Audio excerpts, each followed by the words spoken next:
Ever feel like you missed a golden opportunity because you waited for something even better? Well, today's story is a classic cautionary tale about just that. It's called The Wolf and the Lean Dog, and it has a lesson that's as relevant today as it was thousands of years ago. Picture this, a hungry wolf prowling the outskirts of a village as evening sets in. His stomach is rumbling, and he hasn't had a decent meal in days. Suddenly he spots a dog. Now, this wasn't some plump, pampered pooch. This dog was lean, bony, and looked like he'd missed a few meals himself. On any other day, the wolf would have scoffed at such a scrawny snack.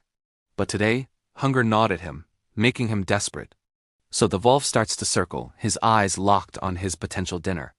The dog, seeing the danger, begins to back away nervously.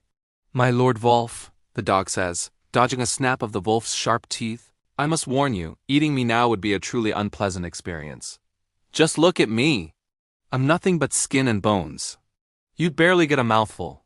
The wolf paused, intrigued. The dog had a point. "But," the dog continued, lowering his voice as if sharing a secret, "I have some valuable information for you. In just a few days, my master is throwing a huge wedding feast for his only daughter. Imagine the leftovers. The rich scraps from the table. I'll be feasting like a king. If you wait, I'll be so fine and fat, I'll be a meal worthy of your greatness. That's when you should come back and eat me." The wolf's mouth began to water. He imagined a plump, juicy dog instead of the bony creature in front of him. The thought was too tempting to resist. It seemed like a smart investment. Why settle for a tiny appetizer now when he could have a full-course meal later? He decided to trust the dog. Pulling his belt a little tighter against his empty stomach, the wolf promised to return and trotted back into the woods. A few days passed. The wolf, dreaming of his promised feast, made his way back to the village. He found the dog, who was now relaxing comfortably in his master's yard. He looked a little healthier, but not quite as plump as the wolf had imagined. Still, a promise was a promise. "Hey, I'm back," the wolf called out. "Time for you to come out and be eaten, just as you said." The dog looked up, a sly grin spreading across his face.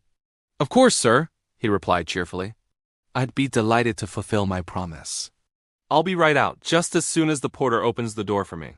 The wolf's ears perked up. "Porter?" Just then, the door creaked open and out walked the porter. It wasn't a person. It was a massive, muscular dog, the kind that guarded the entire estate. The wolf recognized this dog immediately from a previous very painful encounter. This was no friendly porter.